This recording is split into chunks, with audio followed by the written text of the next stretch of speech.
So let's talk about all of this with Richard Roth. He's the founder of the Roth law firm, and Peter Lumage, a Republican strategist and attorney.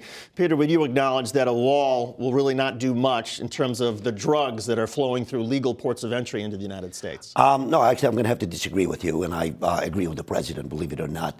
Look, we cannot deny the facts because the president is dealing with three things right now. He's dealing with facts, fairness, and sovereignty.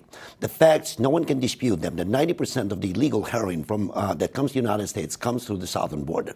56,000 illegals are in federal prison right now that they committed federal crimes. We spend $115 billion a year on illegals in the United States. I want to stop right there because it is a fact that most of the drugs do come across the southern border, but they come in through the southern border's legal points of entry and smuggled cars and vehicles. And I don't think they come legally to the United States, but we're talking about the southern border. No, I think to your point, Dave, they do come legally. They are coming through cars. A wall is not going to do it. The statistics are very clear. People do not smuggle drugs when they want to go through a wall. The drugs come in cars, caravans, and trucks, which are still going to come in. So how is that wall going to help it? It's not going to help with drugs. It's not going to help with terrorism. In Israel, it's a very different animal. Israel's the size of New Jersey. Israel has actual terrorists bombing and shooting Israeli citizens. That's not what they're talking about. They're talking about terrorism, terrorists coming in. Terrorists don't come in through the Mexican border. But we did see in that report that even along the West Bank, it has having a border fence or security fence, or at least 1/10 of it, a concrete wall, has stopped terrorism by 50%. That's something. But look at Israel. Israel has every country surrounding Israel wants to see its destruction. That's not the case with the United States. Mexico, Canada, do they want to see the destruction of the U.S.? No. They may want to bring in drugs through illegal means, but there's no destruction. Israel's talking about survival. And Peter, even if it's only a 50% reduction, that's still 50% of the immigrants who are able to get through, right? That doesn't solve the problem. Every part of the border that we have a wall right now, the illegal immigration has decreased 90%. But let's go to fairness that I was talking before, that I referred to it. You have people waiting all over the world, whether it's Russia, Belarus, or Albania, for 10, 12 years to come to the United States legally, not committing crimes, playing by the rules. Yet we have illegals coming to the United States and taking priority. Where is the fairness?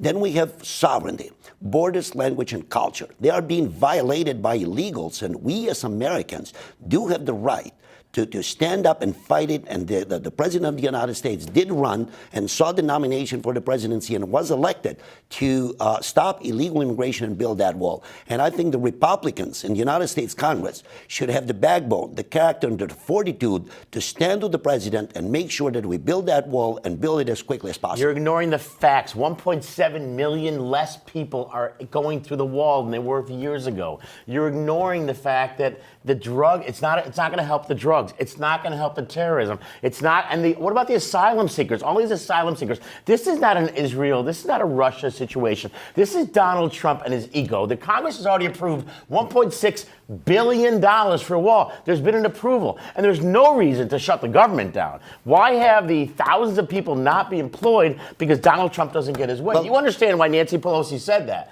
Secret Service hasn't worked for 26 days. Homeland Security hasn't worked for 26 days. What do they do? Do we have a State of the Union without security? I think that's a great or a golden opportunity for the president right now. If Nancy Pelosi disagrees with the president and disinvites him and does not make the chambers available for his State of the Union speech, I think the president should submit a written speech or a written State of the Union to the Congress and then hold an independent rally without the Democrats and stress the point that the Democrats are the ones who are trying to create an underclass in the United States and make it permanent.